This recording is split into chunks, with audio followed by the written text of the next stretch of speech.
真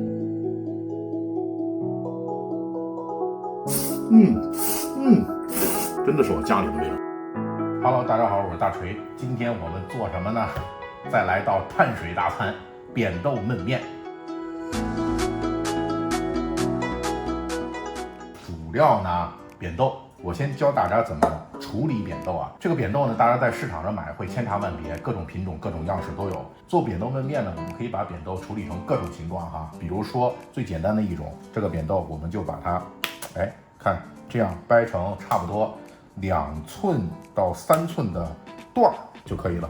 但是在掰的过程当中呢，你们会发现，看到了吗？会连着这个筋哈，就这个筋。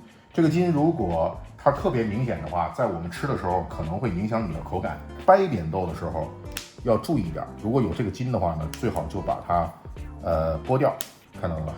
这个。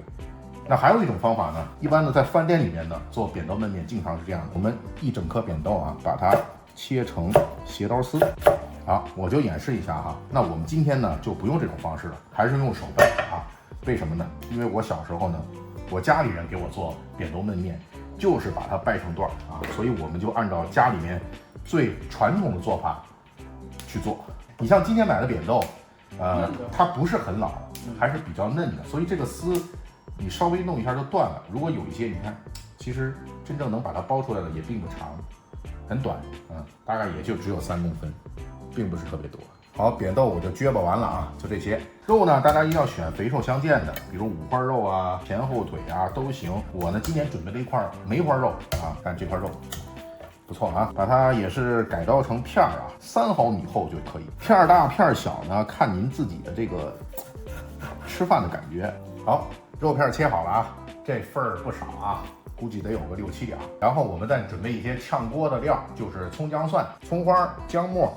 蒜呢一定要多准备一些啊，我这儿呢差不多得准备了有1头蒜。咱们吃茄子、扁豆啊，很多的蔬菜放了蒜以后，它的味道就特别好。锅热放油，中小火先把肉放进去。今天那个肉不少啊，我们先中火啊煸炒这个肉片，放2粒八角。肉煸的略微发焦的时候，我们放葱姜蒜，葱全放进去，姜全放进去，蒜末呢放1半。这个时候放入扁豆。继续煸炒啊，扁豆也需要比较长时间的煸炒，火可以稍微改小一点，放一点料酒，加些老抽、生抽、盐，因为我们是焖面啊，所以呢咸度要大一点。鸡精、糖来大概5克，吉利鲜，来一点胡椒粉。现在往里加热水，先来400毫升左右，盖上盖，先把扁豆焖紧。把大料挤出去，然后我们拿一个小碗儿，先盛一些汤出来备用啊，这些汤。然后下面我们就把面条均匀的摊在这个扁豆的表面啊。今天的面条分量也不小啊，得有1斤吧。好，这样，现在是小火的状态，我们盖上盖，焖它个7到8分钟。好，这个时候啊，我们把面要整体的翻一下。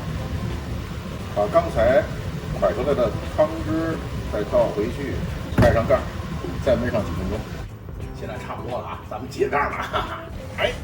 好，最后还差一步，把剩余的1/2蒜末都撒进去。这时候就可以搅一搅啦。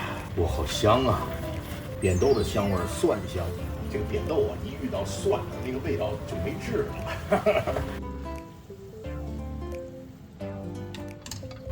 最后再来一点香油。